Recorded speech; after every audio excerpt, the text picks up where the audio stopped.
right. Hey, what's up, guys? It's Spencer.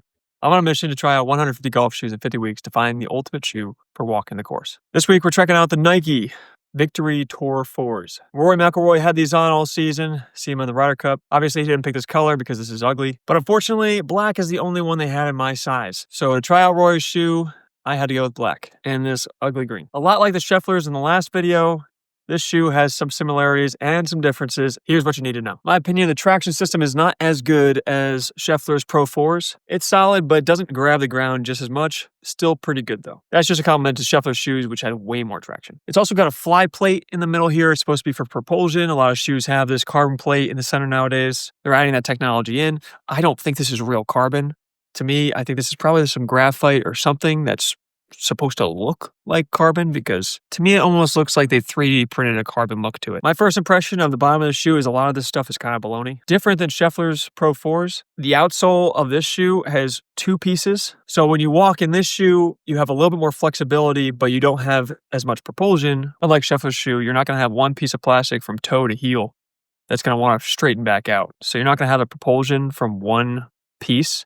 Instead, it's 2 pieces down here, and there's some extra midsole they added in under the heel. The midsole itself is light and firm, but in my opinion also, this seems like a very cheap material. I can tell they're cost cutting a lot on these shoes. That's my first impression. There's nothing wrong with the shoes. They're good shoes, but they're cost cutting a lot, which is going to make this shoe a very average shoe, even if it does perform well. The shoe's $150, so they definitely aren't giving you the very best quality materials. The upper is a synthetic leather.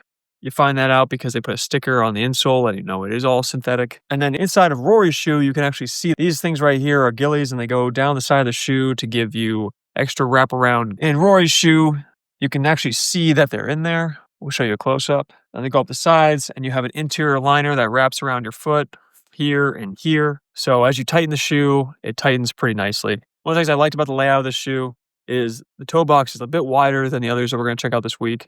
So your feet have a little bit more room to move around. More European style. Europeans like the more natural movement for the foot. So the heel drop is a little bit larger, and I could feel this in this shoe, which is good for some. I guess because they give you a wide toe base here, you're able to really lean into your toes and the balls of your feet. Another thing I really don't like is with the material of the shoe, especially for the black synthetic leather. Look at the way this thing folds. When you melt it in, dude, I don't want to see that when I step down. That is just going to build this huge wrinkle, huge crevice right in this part of the shoe. It's going to wear down the material super easy.